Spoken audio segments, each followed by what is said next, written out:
Nigeria is blessed with abundance of rich natural resources, including oil, agriculture, enough to develop the country.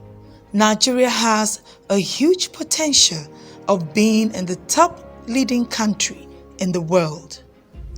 As a result, it is with great expectations that citizens of Nigeria look forward to enjoying the dividends of a growing democracy and promises made by their leaders after elections. If there's good generation of light, I believe it's going to help a lot of youths without having to talk about the big business people that can generate their own lights, like have their generators and listers and be able to get lights. But if we have this light generated by the government, it's going to help small units of individual people to make something out of their lives. Securities are really the priorities of a government, and security is what will make a foreigner to come in here to invest. But when there is no security, it will also affect the government. As a government, we recognize the correlation between adequate security and the well-being of our people. We all therefore deserve to be safe and secure in our homes, offices, and business places, along our roads, in our neighborhoods, and in our communities. We initiated a health program where we want to do free medical outreach. We have a sick bay in the council here, and then that's where we're going to use to do the medical outreach. The actualization of development in Nigeria requires not only the leadership commitment that works on the principles of good governance, but also the collective effort of citizens. How has the Nigerian citizens fared in this light? The state government is also trying to see that this state becomes the #1 state in Nigeria by providing a lot of different aspects to curtail littering of waste in the state.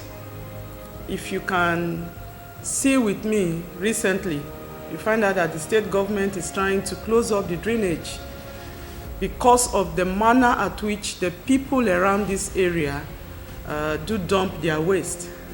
Most of the times they will want to heap it to wait for when it is raining, so they can now pour it in the drainage and it litters the whole road around the environment where they are living, and it causes nuisance. Our life to a greater extent depend on the services they provide. Take for instance the pipeline that is being vandalized for want of illegal processing of crude oil. It looks like nobody owns it, but that's where the government generates revenue that the economy is being run. Imagine that you find hand sanitizer that government provided that was distributed free, and people are buying it and selling it in the hospital. Mosquito net, for instance, that they're supposed to give to nursing mothers and all that, and they're paid for. I see them in chemists, some chemists, and they're being sold, and I wonder, this is supposed to be free.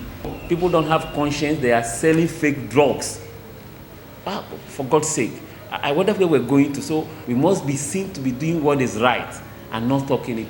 The act of blaming the government, in quote, should, as a matter of fact, be put behind us.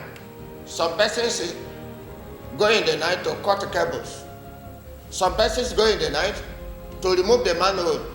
And when once there is heavy downpour, people are walking on the pathways. They don't know that the manhole is open. And children, my child was also a victim to it.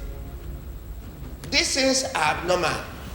If we fear God, if we believe God, if we want to support what government is doing to better the society, we should stop this mess. Building a healthy nation does not only require huge deposit of natural resources, provision of basic infrastructures, but inclusiveness of citizens' participation in the sustainability of what is available for the people.